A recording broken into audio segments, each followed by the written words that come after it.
कल जो आपका एग्ज़ाम हुआ था 28 फरवरी 2024 का एसएससी जीडी 2024 का 28 फरवरी 2024 में जो एग्ज़ाम हुआ था वो भी कौन सा, सेकंड शिफ्ट का। तो उसे हम आज यहाँ पर एनालाइज करने वाले हैं, उसे आज हम सॉल्व करने वाले हैं। ठीक, अब यहाँ पर सबसे पहले हम क्या करेंगे, तो सबसे पहले हम मैथ को सॉल्व करेंगे। जितने भी आपके मैथ के क्वेश्चन पूछे गए थे वो सारे आपको जैसे कि तैसे ही आपको देखने को मिल जाएंगे, सिर्फ डिजिट थोड़ी इधर उधर हो सकती हैं। ठीक, जैसे प्रश्न आपके पूछे गए थे बिल्कुल वैसे ही प्रश्न आपको देखने को मिलेंगे, सिर्फ डिजिट इधर उधर हो सकती हैं। ठीक, और दूसरी चीज़ हमें क्या करनी है, सबसे पहले हमें मैथ के क्वेश्चंस को सॉल्व करना है, उसके बाद हम हिंदी के प्रश्नों को सॉल्व करेंगे। ठीक, तो स्टार्ट करते हैं। तो देखिए सबसे पहला आपका मैथ का प्रश्न है, यहाँ पर बोला गया है ए बी से 2 गुना कुशल है और बी सी से 3 गुना कुशल है। यदि ए किसी कार्य को 5 दिनों में कर सकता है तो सी उसी कार्य को कितने दिनों में कर सकता है। ठीक, तो बहुत ही ज़्यादा इजी प्रश्न है, आपने अच्छे से कर ही लिया होगा। जो नहीं कर पाए हैं वो अच्छे से देख लीजिए। इसमें आपको क्या करना है कि देखिए 3 मेंबर हैं आपके ए बी और सी। यहाँ पर आपको क्या करना है, यदि इस प्रकार से जब कभी भी बोला जाए तो आपको हमेशा लास्ट से स्टार्ट करना है। अब लास्ट में क्या दिया है, बी सी से 3 गुना कुशल है, यानी कि हम बोले यदि सी का रेशियो 1 है तो बी का कितना हो जाएगा, 3 हो जाएगा। यही उसने बोला था कि बी जो है वह सी से 3 गुना कुशल है। देखिए सी से 3 गुना कुशल हो गया। ठीक, अब उसने बोला है, स्टार्टिंग में क्या बोला था, तो स्टार्टिंग में बोला था ए बी से 2 गुना कुशल है, यानी कि ए जो है बी से दोगुना कुशल है, यानी कि बी का यदि रेशियो 3 है तो ए का कितना हो जाएगा, दोगुना हो जाएगा, यानी कि 3 दूनी 6। ठीक, अच्छे से समझ आ गया होगा। अब ये जो ऐप की एफिशिएंसी है, यानी कि जो क्षमता है, उसका रेशियो आपका इतना है। ठीक, अब यदि हमें इस प्रश्न को सॉल्व करना है तो देखिए उसने बाद में क्या दिया है, यदि ए किसी कार्य को 5 दिनों में कर सकता है तो सी उसी कार्य को कितने दिनों में करेगा। ठीक, इस प्रकार से आपका ये प्रश्न पूछा गया है। अब यहाँ पर आपको करना क्या है, जब कभी भी आपको कुल कार्य निकालना हो, क्योंकि इस प्रश्न को सॉल्व करने के लिए हमें चाहिए कुल कार्य कितना है जो कि पूरा करना है। ठीक, तो यदि कुल कार्य की बात की जाए, कुल कार्य, तो कुल कार्य क्या हो जाएगा, तो आपको अच्छे से पता है। यदि यहाँ पर हमें ये पता होता कि ये तीनों ही कितने समय में कार्य को कंप्लीट करते हैं, यानी कि जैसे कि बोला जाता है कि ए किसी कार्य को इतने दिनों में करता है, बी उसी कार्य को इतने दिनों में कर सकता है और सी उसी कार्य को इतने दिनों में कर सकता है, तो वहाँ पर हम क्या करते हैं, इन सबका एलसीएम ले लेते तो हमें कुल कार्य मिल जाता। लेकिन यहाँ पर ऐसा नहीं दिया है, तो वहाँ पर हम कुल कार्य कैसे निकालेंगे, तो वो चीज़ आप ध्यान से समझ लीजिए। यहाँ पर क्या बोला गया है, ए किसी कार्य को 5 दिनों में कर सकता है, सिर्फ एक व्यक्ति के लिए बोला गया है, किसके लिए, ए के लिए। ठीक, तो उसमें आपको क्या करना है कि जो भी आपका व्यक्ति बोला गया है जो कि कार्य को कंप्लीट कर रहा है, आपको क्या करना है कि भाई कितने समय में कंप्लीट कर रहा है उस समय को लेना है और उस समय में आपको इनटू कर देना है किसका, उस व्यक्ति की एफिशिएंसी से। किससे, उस व्यक्ति की एफिशिएंसी से। अब यहाँ पर ए की जो क्षमता है, एफिशिएंसी जो है वो कितनी है, 6। तो हम क्या करेंगे, 6 में इंटू करेंगे, वह कितने समय में कार्य को कंप्लीट कर रहा है, 5 दिन में। तो हम 5 से यहाँ पर इंटू कर देंगे, हमारा कितना आ जाएगा, 5 6 30, यानी कि 30 कार्य है जो कि हमें कंप्लीट करना है। और हमसे यहाँ पर पूछा क्या गया है, सी उसी कार्य को कितने समय में करेगा। अब सी क्या है, सी की एफिशिएंसी क्या है, 1। सी एक दिन में एक कार्य करता है तो 30 कार्य कितने समय में करेगा, 30 कार्य को करने के लिए उसे कितना समय लगेगा, 30 दिन। ठीक, तो अच्छे से ये चीज़ समझ आ गई होगी आपको कैसे सॉल्व करना था इस प्रश्न को। ठीक, नेक्स्ट प्रश्न को कैसे देखना है उसे देख लीजिए। एक शंकु की त्रिज्या 24 सेंटीमीटर है, कितनी है, 24 सेंटीमीटर, और ऊंचाई कितनी है, 10 सेंटीमीटर है। यानी कि उसने दिया क्या है, उसने कुछ इस प्रकार से दिया है, जैसे कि ये आपका एक शंकु है, ये आपका एक शंकु है, इसकी जो ऊंचाई है इस प्रकार से वो कितनी है, 10 सेंटीमीटर, और उसने बोला है यहाँ पर जो उसकी त्रिज्या है वो कितनी है, 24 सेंटीमीटर। यानी कि यहाँ से यहाँ तक की दूरी, या फिर आप ये बोल सकते हो कि यहाँ से यहाँ तक की दूरी कितनी है, 24 है। ठीक, त्रिज्या कितनी है, 24 सेंटीमीटर। अब उसने पूछा है कि संपूर्ण पृष्ठ का क्षेत्रफल क्या होगा। अब संपूर्ण पृष्ठ का क्षेत्रफल क्या होता है, तो आपको अच्छे से पता होना चाहिए। पृष्ठीय क्षेत्रफल,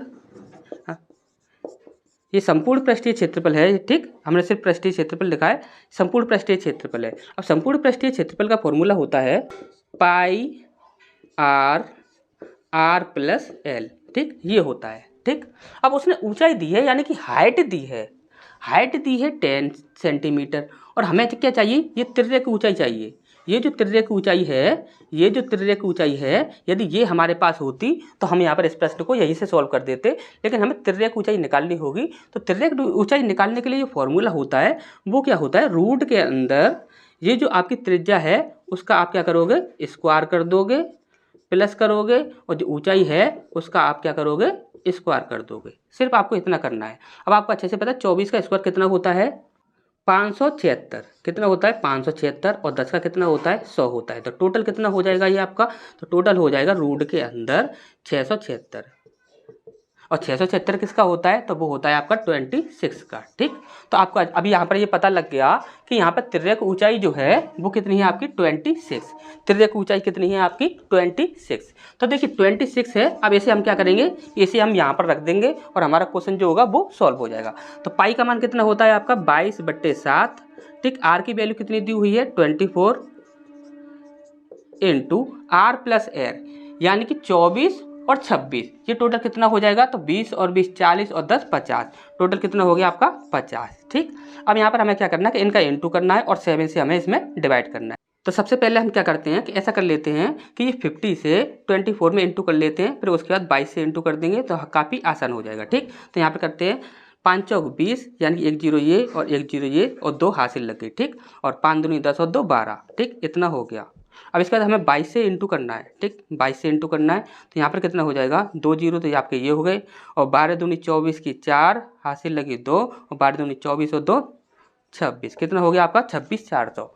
तो देखिए 26,400 जो है इसमें हमें क्या करना है 7 से डिवाइड करना है। तो ये हो जाएगा आपका 742 और 742 और 2 0। ठीक, 6600 हमारा आंसर हो जाएगा। ठीक, तो अच्छे से ये चीज़ आपको समझ आ गई होगी। तो नेक्स्ट क्वेश्चनों को देखते हैं। यदि 15,000 की राशि पर 2 वर्षों के लिए CI तथा SI के यानी कि चक्रवृद्धि ब्याज और साधारण ब्याज के समान दर पर चक्रवृद्धि ब्याज और साधारण ब्याज का अंतर दिया हुआ है आपका 96 रुपये। तो दर क्या है, आपसे दर पूछी गई थी और सेम इसी प्रकार का आपका प्रश्न था।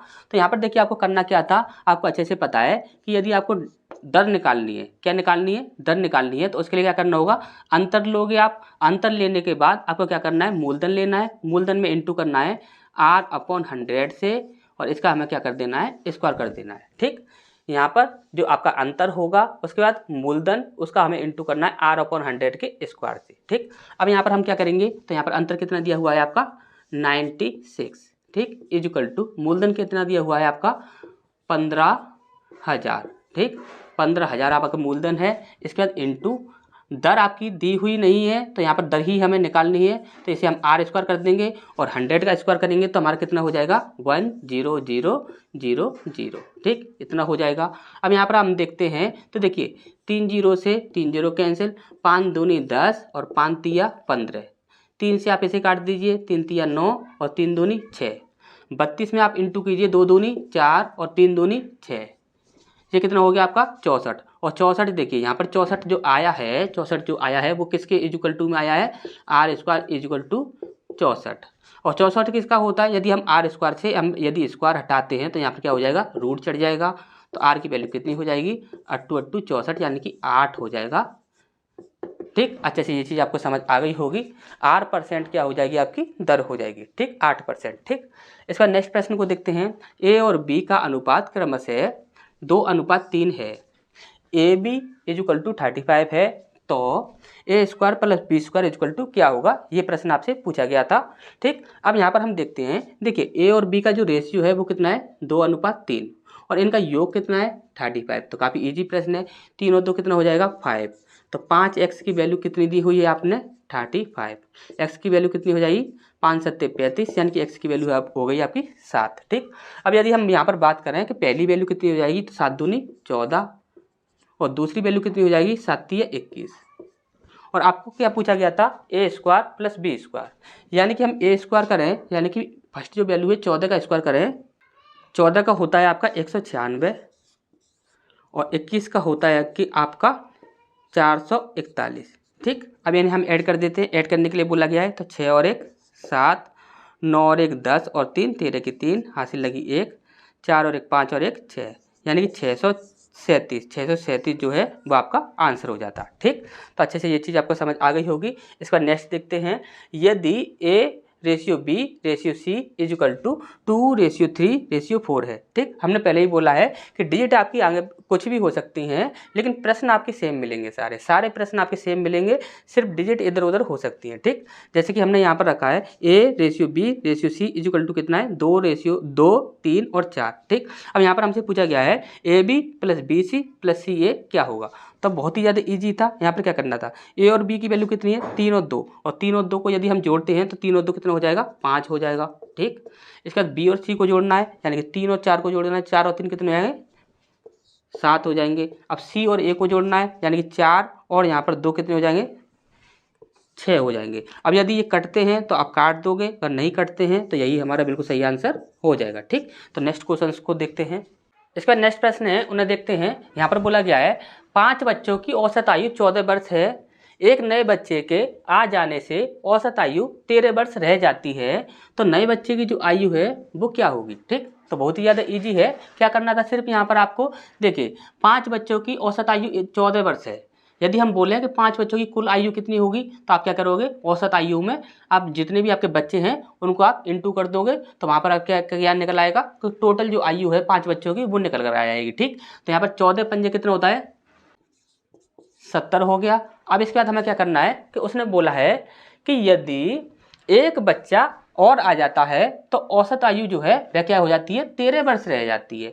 यानी कि एक नया बच्चा आ गया तो बच्चे कितने हो गए, पहले 5 थे, अब कितने हो गए 6 हो गए। तो यहाँ पर हम क्या करेंगे, टोटल आयु निकालने के लिए वो किसकी निकालनी होगी, हमें 6 बच्चों की। पहले हमने 5 बच्चों की निकाली तो 70 निकली। अब यहाँ पर हमें निकालनी है 6 बच्चों की, क्योंकि एक नया बच्चा आ गया है तो 6 बच्चों की कुल आयु हमें निकालनी है, तो हमें 13 से इंटू करना होगा। तो यहाँ पर 13 छिंग 78 होता है, तो यहाँ पर क्या हो जाएगा 78। 5 बच्चों की कुल आयु कितनी थी 70 वर्ष, 6 बच्चों की कितनी थी 78 वर्ष। अब इसमें से आप इसे इंटू कर दीजिए, कितना आ गया आपका 8 वर्ष। तो इसी प्रकार से आपको इस प्रश्न को सॉल्व करना था। ठीक, इसका नेक्स्ट क्वेश्चन को देखते हैं। 30 से 50 के बीच की अभाज्य संख्याओं का योग क्या होगा। ठीक, देखिए 30 के देखिए 30 की जो लाइन है उसके अंडर में कितनी आती हैं, तो 2 अभाज्य संख्याएं आती हैं। अब यहाँ पर वो 2 कौन सी होती हैं, 31 और 37। ठीक, अब यहाँ पर उसने बोला था कि 50 तक के बीच की, तो 50 तक हमें नहीं जाना है, हमें सिर्फ 40 की लाइन लेनी है। हमें 30 की लाइन ये हो गई। अब 40 की लाइन में कितनी होती है, तो 40 की लाइन में आपकी टोटल 3 होती हैं, और 3 कौन सी होती हैं, तो वो होती है आपकी 41, 43 और 47। ठीक, अब ये सारी संख्याएं हमें याद कैसे हैं, तो हमने आपको पहले ही एक ट्रिक बताई थी। इससे पहले हमने आपको एक प्रॉपर वीडियो दिया था अभाज्य संख्याओं पर, उसमें आपको हमने ये बताया था सिर्फ 20 मिनट के अंदर ही जितनी भी आपकी 1 से लेकर 100 तक अभाज्य संख्याएं होती हैं वो टोटल ही आपको याद हो जाएंगी सिर्फ और सिर्फ 20 मिनट के अंदर ही। और वो कैसे होंगी, तो हमने आपको एक वीडियो प्रॉपर बनाकर दिया था, उसमें हमने आपको तरीका बताया था। आपको 2 प्रकार के जो प्रश्न पूछे जाते हैं अभाज्य संख्या से संबंधित, नंबर सिस्टम की बात करें तो वो क्या होते हैं, तो पहला होता है कि इनमें से कौन सी अभाज्य संख्या है, कौन सी अभाज्य संख्या नहीं है। तो आप इजीली पहचान सकते हो, आप देखते ही उसमें टिक कर दोगे कि ये आपकी अभाज्य संख्या है और ये आपकी अभाज्य संख्या नहीं है। और यदि आपसे ये पूछा जाए कि यहाँ से यहाँ तक कितनी अभाज्य संख्याएं होंगी, तो वो भी आप तुरंत बता सकते हैं। क्यों बता सकते हैं, क्योंकि आपको 1 से लेकर 100 तक टोटल 20 मिनट के अंदर सारी अभाज्य संख्या याद हो जाएंगी। यदि आपने वो वीडियो ना देखा हो तो आपको डिस्क्रिप्शन में लिंक मिल जाएगा। 100% आपको 20 मिनट के अंदर वो सारी ही अभाज्य संख्याएं याद हो जाएंगी 1 से लेकर 100 तक। ठीक, अब ये सारी जो संख्याएं हैं हमने क्या किया, एक बार में लिख दी। क्यों लिख दी, क्योंकि ये सारी हमें याद थी। हमें याद क्यों थी, क्योंकि हमने उसी ट्रिक का यूज किया जो ट्रिक हमने आपको पढ़ाई थी। ठीक, तो याद रखिएगा, लिंक आपको डिस्क्रिप्शन में मिल जाएगा, उस वीडियो को देख लीजिएगा। अभाज्य संख्याओं से संबंधित कभी भी आपका प्रश्न आपका कभी भी गलत नहीं होगा। ठीक, अब यहाँ पर हमें क्या करना है कि इन्हें ऐड करना है। तो यहाँ पर हम देखेंगे, तो देखिए 7 और 7, 7 दूनी 14 और 14 और 3 17, 18 और 19, 19 की 9 हासिल लगी 1। अब इसके बाद हमें क्या करना है, देखिए 4 4 4, 4 तिया 12, 3 और 3 कितना हो जाएगा 12 और 6 18 और 1 19। ठीक, टोटल कितना हो गया 199। 199 आपका आंसर था। ठीक, इसका नेक्स्ट देखते हैं। यहाँ पर आपसे एक प्रश्न पूछा गया था, वहाँ पर क्या किया गया था, वहाँ पर आपको MRP दिया गया था। ठीक, अंकित मूल्य दिया गया था, और अंकित मूल्य देने के बाद उसने 3 क्रमिक छूट दी थी, 1 2 3। अब उससे उसने में आपसे पूछा गया था कि एसपी क्या होगा, यानी कि वह वस्तु कितने में बेची गई। ठीक, अब यहाँ पर आप ध्यान से समझिए, आपको अच्छे से पता है कि जब कभी भी आपको एसपी निकालना है तो अंकित मूल्य अगर दिया गया हो तो उस पर आपको क्या रखना है, छूट रख देनी है। अब यहाँ पर 3 क्रमिक छूट दी गई है, तो हम यहाँ पर क्या करेंगे, सीधा ही यहाँ पर हमारा एसपी कितना है, 10,000। पहली छूट के बाद कितनी हो जाती वस्तु, तो यहाँ पर देखिए कितनी छूट है, 10%। 10% है तो यानी कितना हो जाएगा आपका 90/100। कितना हो जाएगा आपका 90/100। ठीक, यदि एक छूट दी गई होती तो हमारा जो एसपी होता वो आपका इतना होता, इस कैलकुलेशन को करने के बाद जो भी आपका आ जाएगा। ठीक, अब यदि यहाँ पर 2 छूट दी गई हैं तो यहाँ पर दूसरी कितनी है, 40%। 40% का मतलब कितना हो जाएगा, 60/100। अब यहाँ पर यदि सिर्फ 2 छूट दी गई होती तो यहाँ पर हमारा जो भी आपका एसपी होता इस कैलकुलेशन को करने के बाद मिल जाता। उसने कितनी छूटें दी गई हैं, 3 छूट दी हैं, तो तीसरी कितनी है, 20%, यानी कितना हो जाएगा 80/100। ठीक, तो इतना हो गया। अब हमारा एसपी यहाँ पर निकल आएगा। ठीक, तो यहाँ पर हम देखते हैं 1 2 3, 2 और 1 3। ठीक, इसके बाद 3 0 ये हैं, तो 3 0 से 3 0 यहाँ पर कैंसिल। अब यहाँ पर हमारा कितना बचता है, 9 6 8 और 10, इसमें हमें इंटू करना है। ठीक, अब यहाँ पर आप देखिए 8 नाम 72 होता है, यहाँ पर कितना हो गया 72, और गुणा हमें कितना 6 से इंटू कर देते हैं, तो 6 दूनी 12 की 2, हासिल लगी 1, 6 7 42 और 1 43। ठीक, और यहाँ पर आपका 1 0 है, तो 1 0 यहाँ पर आ जाएगा। ठीक, कितना आ जाता है आपका आंसर, 4320। ठीक, अच्छे से समझ आ गया होगा। तो नेक्स्ट क्वेश्चन की ओर बढ़ते हैं। इसके बाद नेक्स्ट प्रश्न देखते हैं। यहाँ पर आपके देखिए मैथ के आपके 2 प्रश्न बचे हुए हैं, ये हमें सॉल्व करने हैं। उसके बाद आपके हिंदी के प्रश्न सॉल्व करने हैं। ठीक, तो देखिए सबसे पहले हम इसे देख लेते हैं। तो बहुत ही ज़्यादा इजी प्रश्न था, आपको कुछ नहीं करना था।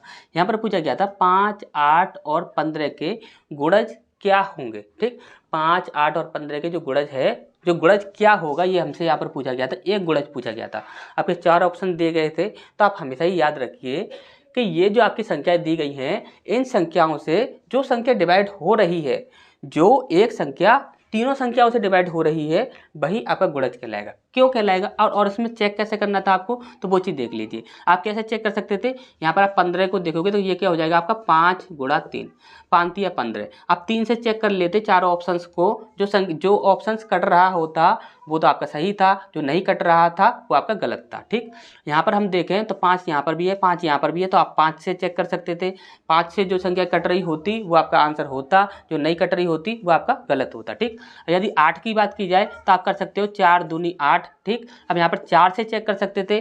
4 से वही संख्या डिवाइड होती है जिसके अंतिम जो 2 अंक होंगे वो डिवाइड हो जाएं। जैसे कि हम यहाँ पर बात करें कि 2024 को यदि हम देखें कि 4 से डिवाइड होगा या नहीं होगा, तो आप कह सकते हो कि हाँ ये डिवाइड हो जाएगा। क्यों हो जाएगा, क्योंकि 24 जो है यह आपका 4 से डिवाइड हो रहा है 6 बार में। ठीक, तो ये आपका क्या होगा कि 2024 की पूरा ही संख्या जो होगी वह 4 से डिवाइड हो जाएगी। ठीक, तो आपको इस प्रकार से चेक करना था। अब यहाँ पर यदि हम बात करें एग्जाम्पल के तौर पर, यदि हम अलग क्वेश्चन से यदि हम समझें तो देखिए यहाँ पर यदि हम बात करें कि यहाँ पर देखिए जैसे कि हम बात करें 3 के गुणज क्या होंगे, तो 3 के गुणज वही होंगे जो संख्या 3 से सारी डिवाइड हो जाएंगी। जैसे कि हम बोल दें 6 हो जाएगा,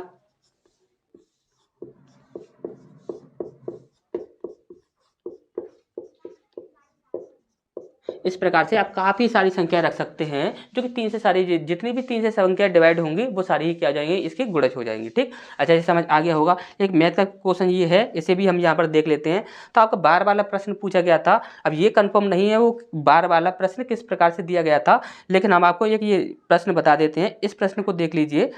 तो यहाँ पर आप देखिए जैसे कि हम बार वाले प्रश्न को सॉल्व करते हैं तो आपको करना क्या होता है, पूरी संख्या को सबसे पहले हम लिख लेते हैं। यहाँ पर क्या करते हैं 4 5 2 3 5। अब यहाँ पर जो संख्या जो है इसमें कितनी नंबरों पर बार नहीं चढ़ा हुआ है, उस नंबर को हम क्या करेंगे, माइनस कर देंगे। क्या कर देंगे, -45। 45 पर बार नहीं है तो हम 45 को हम यहाँ पर माइनस कर देंगे। ठीक, अब इसके बाद जितनी संख्याओं पर आपका बार लगा हुआ है उतने ही हम 9 लगा देंगे नीचे, 1 2 3। ठीक, 3 संख्याओं पर बार है तो 3 9 लगा दिए। अब इसके बाद हमें क्या करना है कि जिन संख्याओं पर आपका बार नहीं है, कितनी संख्या है उतने ही 0 लगा देंगे। तो यहाँ पर देखिए 1 2, तो 2 संख्याओं पर 0 हमें लगाना है, 1 2, 2 0 लग गए हमारे। ठीक, अब यहाँ पर आप इसे माइनस कर दीजिए। ये कितना हो जाएगा आपका, ये 5 में से 5 किया तो 0, इसके बाद 9 1 5 4, और इसके नीचे कितना है आपका 9 9 9 0 0, 0 से 0 कैंसिल, आपका ये आपका आंसर हो जाएगा। ठीक, अच्छा, समझ आ गया होगा। अब हिंदी के प्रश्नों को देखते हैं। तो देखिए ऊधम जो होता है, ऊधम का विलोम क्या होता है कि सपूत का विलोम क्या होगा। तो देखिए सपूत वह होता है कि जो कि अच्छा लड़का हो, यानी कि जो आपका पुत्र है वह यदि अच्छा है, लायक है, तो वह सपूत कहलाएगा। और जो लायक नहीं है वह क्या कहलाएगा, कपूत। क्या कहलाएगा, कपूत। ठीक, इसके बाद नेक्स्ट देखते हैं, व्यर्थ की बातें करना। तो इसका मतलब क्या होता है, तो आपने काफी बार देखा भी होगा, काफी लोग बोलते भी हैं, जैसे कि बोल देते हैं कि बिना हाथ पैर की बातें करना। और यदि और किसी वाक्य से इसे समझें तो वहां पर हो जाएगा आपका तर्कहीन और असंगत बातें करना। ठीक, तर्कहीन या असंगत बातें करना, या फिर आप बोल सकते हो कि बिना हाथ पैर की बातें करना, या फिर आप बोल सकते हो व्यर्थ की बातें करना। ठीक, सबका मतलब एक ही है। ठीक, इस मुहावरे का यही अर्थ होगा। अब इसका यदि पूछा जाए कि घर की खेती, इस मुहावरे का अर्थ क्या होगा, तो इस मुहावरे का सीधा सीधा अर्थ होता है, आपको अच्छे से पता है, यदि कोई भी चीज़ है तो आप क्या बोल देते हो कि ये तो घर की खेती है। क्या, ये तो घर की खेती है, यानी कि घर की खेती का मतलब होता है अपनी चीज़। क्या, अपनी चीज़। क्या हो जाता है, अपनी चीज़। जो कोई अपनी चीज़ है तो क्या बोल देते हैं, घर की खेती है ये तो। ठीक, अब इसका नेक्स्ट देखते हैं कि सपूत का विलोम ये हो गया और यहाँ पर ये हो गया। इसके बाद है आपका आंखों देखा। आंखों देखा क्या होता है, तो देखिए आंखों देखा होता है आपका प्रत्यक्ष। क्या होता है, प्रत्यक्ष। और इसी का अपोजिट होता है अप्रत्यक्ष। ठीक, प्रत्यक्ष होता है, इसका अपोजिट होता है अप्रत्यक्ष। जो आंखों देखा है, और इसके बाद लिए हम एक और बात बोल सकते हैं, जैसे कि आंखों देखी घटना। ठीक, आंखों देखी घटना को भी हम क्या बोलते हैं, प्रत्यक्ष बोलते हैं। देखिए प्रत्यक्ष होता क्या है, देखिए दो शब्द होते हैं, एक प्रत्यक्ष और एक अप्रत्यक्ष। ठीक, प्रत्यक्ष होता है जैसे हम देख सकते हैं, सुन सकते हैं, महसूस कर सकते हैं, छू सकते हैं, वह है आपका प्रत्यक्ष। जैसे कि आपका ये व्हाइट बोर्ड है, इसे हम देख सकते हैं, छू सकते हैं, महसूस कर सकते हैं, और साथ ही साथ यदि इस पर कोई आवाज़ होती है तो हम उसे सुन भी सकते हैं। अप्रत्यक्ष क्या होता है, तो अप्रत्यक्ष वह होता है, जैसे कि आपको एग्जाम्पल के द्वारा समझाएं तो देखिए अप्रत्यक्ष जो होता है, जैसे कि आप कहीं पर भी गए, जैसे कि किसी गांव में गए, और किसी गांव में जाने के बाद आपने वहां पर क्या किया कि वहां पर एक अच्छा सा सुंदर सा घर देखा। अच्छा सा सुंदर सा जो घर देखा है, तो जो घर जो होगा, यदि आप यहाँ पर बैठे हो, अभी आप क्या हो कि वहाँ पर गाँव में नहीं हो, अभी आप यहाँ पर हो, तो यहाँ से ही आप क्या कर रहे हो, सोच रहे हो उस घर के बारे में, और उस घर का जो दृश्य है वो अपने माइंड में आपने बना लिया है। ठीक, तो वही होता है आपका अप्रत्यक्ष। अब उसे आप देख नहीं सकते, छू नहीं सकते, महसूस नहीं कर सकते, सिर्फ आप क्या कर सकते हो, अपने माइंड में उसके बारे में सोच सकते हो, तो वही होता है आपका अप्रत्यक्ष। ठीक, जिसे हम देख सकते हैं, छू सकते हैं, महसूस कर सकते हैं, वो प्रत्यक्ष। जिसे हम देख नहीं सकते, छू नहीं सकते, महसूस नहीं कर सकते, सुन नहीं सकते, वो अप्रत्यक्ष। ठीक, अच्छा, समझ आ गया होगा। अब इसके बाद क्या है आपका कृष्ण के पर्यायवाची। तो कृष्ण के पर्यायवाची आप काफी सारे बना सकते हो, जैसे कि वासुदेव, सारथी, नंदलला, मुरलीधर, हरि। ठीक, काफी सारे ऐसे बना सकते हो। ठीक,